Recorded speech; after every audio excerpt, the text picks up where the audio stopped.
আসসালামু আলাইকুম সবাইকে। তো আজকে তোমাদের যেই গুচ্ছ ভর্তি পরীক্ষার যে প্রথম মেরিটে যারা প্রাথমিক ভর্তি হয়েছে তাদের সম্পর্কে কিছু তথ্য আমার কাছে আসছে। তো আমি প্রথমেই কিছু এই ব্যাপারে বলতে চাই যে দেখো, আম, গুচ্ছর যে প্রথম মেরিট দিয়েছে সেখানে অনেকেই প্রাথমিক ভর্তি হয়েছে এবং অনেকেই প্রাথমিক ভর্তি হয় নাই। তো যারা যারা যারা প্রাথমিক ভর্তি হয়েছে তারা অলরেডি গুচ্ছের মধ্যে যে প্রসেসটা ওটার মধ্যে অলরেডি প্রবেশ করেছে, তাদের পরবর্তীতে জাস্ট মাইগ্রেশনটা হবে। এবং কেউ কেউ যদি অন্য কোনো ইউনিভার্সিটিতে চান্স পায় পরবর্তীতে, তাহলে তারা যদি ভর্তি বাতিল করে ওই ক্ষেত্রে তাদের সিটগুলো খালি হবে।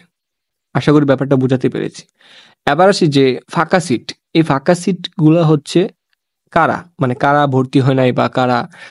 তো এই ব্যাপারটা নিয়ে যদি বলতে চাই তাহলে আমার প্রথমেই যে কথাটা বলতে হচ্ছে, এই ফাঁকা সিট হচ্ছে যারা অলরেডি বিভিন্ন ইউনিভার্সিটিতে অলরেডি ভর্তি হয়ে গেছে বা মেডিকেলে অনেকে চান্স পেয়েছে, তারপরও তারা গুচ্ছ ভর্তি পরীক্ষা দিয়েছিল, বা বুয়েটে চান্স পেয়েছে বা ইঞ্জিনিয়ারিং গুচ্ছতে চান্স পেয়েছে। তো তাদের এই সিটগুলো ফাঁকা রয়েছে, মানে তারা এখান থেকে বেটার পজিশন পেয়েছে, বেটার অপশন পেয়েছে, তাই তারা ওইদিকে চলে গেছে, তাই এতগুলা সিট ফাঁকা আছে।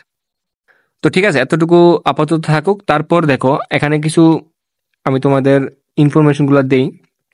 প্রথমে দেখো এখানে কি লিখছে যে প্রথম মেরিটে গুচ্ছে যতগুলো আসন ফাঁকা হয়েছে, মানে যারা প্রাথমিক ভর্তি হয় নাই তাদের সাপেক্ষে যতগুলো সিট ফাঁকা হয়েছে। এখানে দেখো প্রথমে আছে জাস্ট, মানে যশোর বিজ্ঞান ও প্রযুক্তি বিশ্ববিদ্যালয়ে দেখা যাচ্ছে প্রায় 169টি, এ ইউনিটের সিট রয়েছে 139টি।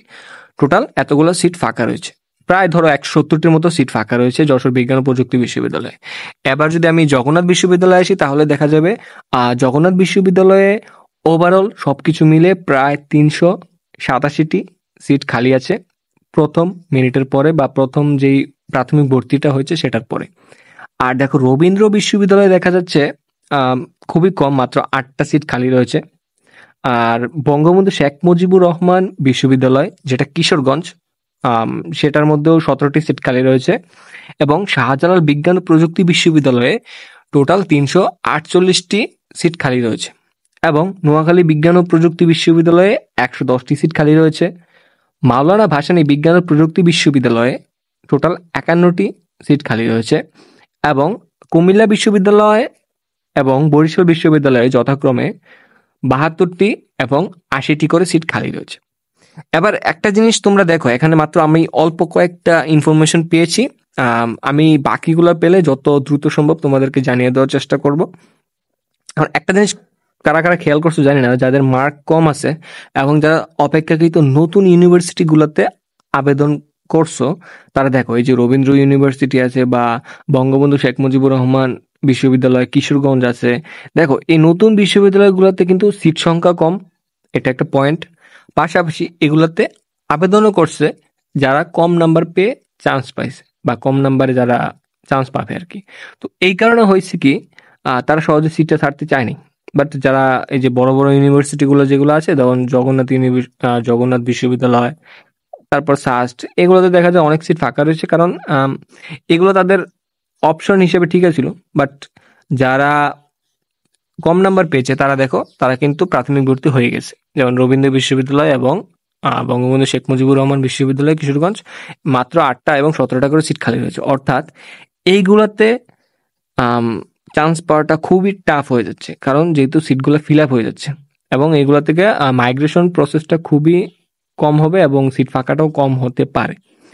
আচ্ছা, তারপর আমি এতটুকুই আপাতত এটা থাক। তারপর তোমাদের মাইগ্রেশনের যে জিনিসটা আছে সেটা নিয়ে আমি কিছু বলতে চাই। এই যে দেখো, তোমরা যারা মাইগ্রেশন স্টপ বা মাইগ্রেশন চালু থাকবে কিনা সেটা নিয়ে অনেকে প্রশ্ন করেছিলে, তাহলে ভাই দেখো এখানে আমি একটা ছবি পেয়েছি তোমাদের সেই মাইগ্রেশন নিয়ে। এই যে দেখো এখানে দুইটা অপশন দেওয়া আছে, একটা হচ্ছে স্টপ অল মাইগ্রেশন। এই স্টপ অল মাইগ্রেশন বলতে বোঝায় তুমি যদি এটা অফ করে দাও তাহলে তুমি যেই সাবজেক্টে আছো, যে ইউনিভার্সিটিতে আছো, ওইটাতেই তোমাকে প্রাথমিক ভর্তি এবং চূড়ান্ত ভর্তি হতে হবে। তুমি অন্য কোনো ইউনিভার্সিটিতে এবং অন্য কোনো সাবজেক্টে যেতে পারবে না। সোজাসুজি স্টপ অল মাইগ্রেশন মানে তোমার সকল প্রকার মাইগ্রেশন স্টপ, এবং এটা কিন্তু পুনরায় আবার চালু করার কোনো অপশন নেই, অর্থাৎ তোমাকে বুঝে শুনে সিদ্ধান্ত নিতে হবে। এবার আসি স্টপ ইউনিভার্সিটি মাইগ্রেশন। আচ্ছা, এই স্টপ ইউনিভার্সিটি মাইগ্রেশনটা হচ্ছে তুমি এখন যে ইউনিভার্সিটিতে আছো, তুমি যদি সেই ইউনিভার্সিটিতে থাকতে চাও, কিন্তু তুমি চাচ্ছ যে তোমার এই ইউনিভার্সিটিতে উপরের দিকে যে সাবজেক্ট তুমি সিরিয়াল লিস্টে দিয়েছিলে, এই উপরের সাবজেক্টগুলা আমি পেতে চাই। তো ওই ক্ষেত্রে তুমি একটা কাজ করবা, এখানে স্টপ ইউনিভার্সিটি মাইগ্রেশন দিবা। এটা দেওয়ার মূল কারণ হচ্ছে তুমি যে ইউনিভার্সিটি থাকবে, সাপোজ তুমি এখন শাহজালাল বিজ্ঞান ও প্রযুক্তি বিশ্ববিদ্যালয়ে আছো ওশানোগ্রাফি নিয়ে। এখন তোমার সিরিয়ালের লিস্টে কিন্তু সবার প্রথমে ধরো সি, তারপর মেকানিক্যাল, এভাবে দেওয়া। এখন তুমি ওশানোগ্রাফি পেয়ে প্রথম মিনিটে তুমি কি করলা, স্টপ ইউনিভার্সিটি মাইগ্রেশন দিয়ে দিলা।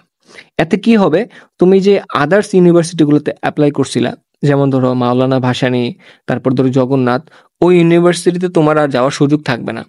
তুমি তোমার যে ইউনিভার্সিটি আছে, অর্থাৎ শাহজালাল বিজ্ঞান ও প্রযুক্তি বিশ্ববিদ্যালয়, তুমি এটাতেই থাকতে হবে।